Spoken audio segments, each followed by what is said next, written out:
नमस्कार। अगर आप 1960-70 के दशक में पैदा हुए हो भारत में, तो आपको याद होगा कि लाइसेंस परमिट राज अपने पीक पर था। सरकारी गाड़ी एम्बेसडर होती थी, प्राइवेट गाड़ी फिएट पद्मिनी। आपको अगर फ्रिज मिल जाए कैलविनेटर का तो एक बहुत बड़ा काम हो जाता था। और इसी तरह की जो डेली उपयोग की वस्तुएं हों, सर्फ से लेके अगर आप कोई परफ्यूम लेना चाहते हैं, कुछ भी लें, तो कुछ भी अवेलेबल नहीं था। वही चीज़ें अवेलेबल थी, वही कंपनियां काम कर रही थी देश में, जिन पर की सरकार की कृपा दृष्टि थी।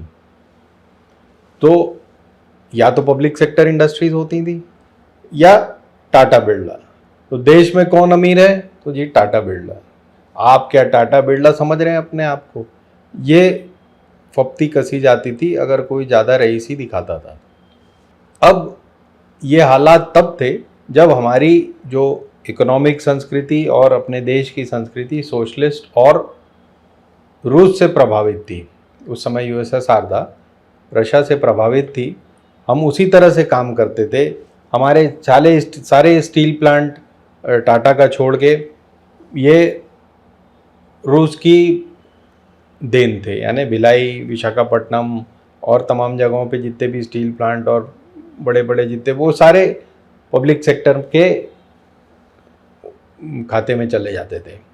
जितनी भी माइंस थी, जितने भी नेचुरल रिसोर्सेज थे, ये सब पब्लिक सेक्टर के, कुछ आज भी हैं। हमारे नवरत्न कहलाते थे ये पब्लिक सेक्टर।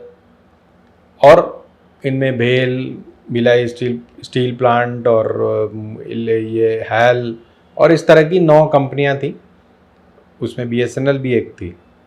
तो ये 9 जो हमारी बड़ी पब्लिक सेक्टर कंपनियां थी, टाटा बिरला थे, कुछ बजाज और इस तरह के 3-4 और थे जिनकी कमाई हो रही थी बेतहाशा इस देश में। अब ये क्या है? ये है सोवियत मॉडल ऑफ डेवलपमेंट। अब क्या किया अमेरिका ने? अमेरिका ने 80 और 90 के दशक में इस पूरे विश्व में अपना प्रभाव फैलाना शुरू किया। सबको लिबरलाइजेशन और ओपन योर कंट्री और फ्री ट्रेड और इस सब की दवाइयाँ पिलानी शुरू कर दी। तो उसका असर ये हुआ, चीन तो शायद 80 के दशक के मध्य में लिबरलाइज होता चला गया। उन्होंने कंट्रोल्ड लिबरलाइजेशन शुरू कर दिया था। 90-92 आते तक हमारे खाते इतने खाली हो चुके थे कि हम मजबूरन, आज हम मनमोहन सिंह जी और नरसिम्हा राव जी को इसके लिए धन्यवाद देते हैं, लेकिन ये 92-93 में हमारी मजबूरी भी थी कि हम अपनी कंट्री को लिबरलाइज करें। इतना मजबूर कर दिया था अमेरिका ने हमें सबको। डॉलर पे आप डिपेंडेंट हो गए। जब फिएट और एम्बेसडर और कैलविनेटर और बजाज का स्कूटर चलता था, तब डॉलर की वैल्यू हमारे देश के मुकाबले में 8 से 10 होती थी। जैसे ही लिबरलाइज हुई इकॉनमी, विदेशी सामान यहाँ के बिकने लगा। सबसे पहले आए हमारे जो अमेरिका का सिंबल है, विश्व विजय का जो सिंबल है वो है मैकडोनल्ड। तो सबसे पहले मैक के बर्गर खाने लोगों ने शुरू किए और बड़ी खुशियां मनाना शुरू कर दिया। ये कहानी जो मैं आपको कह रहा हूँ ये जानी पहचानी है। मैं इसकी कोई बुराई या अच्छाई नहीं बता रहा हूँ आपको, मैं सिर्फ बता रहा हूँ कि ये हिस्ट्री में ऐसा ऐसा हुआ। अब हम उस जगह पे पहुंच चुके हैं जहां पे आप कहेंगे पहले टाटा बिरला थे, तो आज भी तो A1 A2 हैं। आज A1 A2 हैं, लेकिन साथ में बहुत सारे विप्रो और नारायण मूर्ति और बहुत सारे ई ऑटो बनाने वाले, ई स्कूटर बनाने वाले से लेकर अच्छी अच्छी इंडस्ट्रीज, हीरो वीरो, इस तरह की बहुत अच्छी, मारुति भी उसका एक प्राइम एग्जांपल है।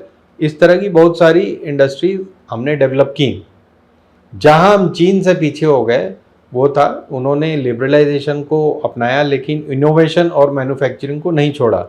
हमने ये करतब शुरू कर दिए कि बाहर से सामान लाओ, यहाँ असेंबल करो और बेच दो। तो गाड़ियाँ बहुत आ गई हमारी मार्केट में, कंज्यूमर बूम हो गया। हर तरह की चीज़ आपको आज स्टोर्स में मिल जाएगी। हर तरह ये सब हुआ, लेकिन हमने अपनी लोकल मैन्युफैक्चरिंग उसके मुकाबले में नहीं रखी, तो उसके आज हम परिणाम भुगत रहे हैं। 90 रुपए का डॉलर हो गया।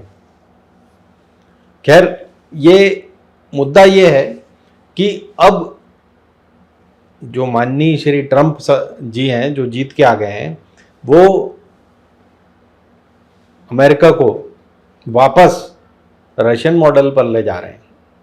रशिया की तरह अब वहां पर सिर्फ ओलिगार्क होंगे, क्लोज्ड इकोनॉमी होगी, दरवाजे बंद होंगे, अंदर कोई घुस नहीं सकेगा। आप अगर अमेरिका जाते थे तो आपको लगता था कि अमेरिकन ड्रीम जीने आ रहे हैं, अब वहां पे आपको जाके लात घूंसे पड़ेंगे और चेन में बांध करके आपको वापस भेज दिया जाएगा। अब रशिया की जो आज से पहले 60, 70, 80 और उसके पहले के दशकों में रशिया में होता था, यूएसएसआर में होता था, वो अब अमेरिका कर रहा है। तो एक चेंज सबसे बड़ा ये लाया उन्होंने, अब क्लोज डोर होगा।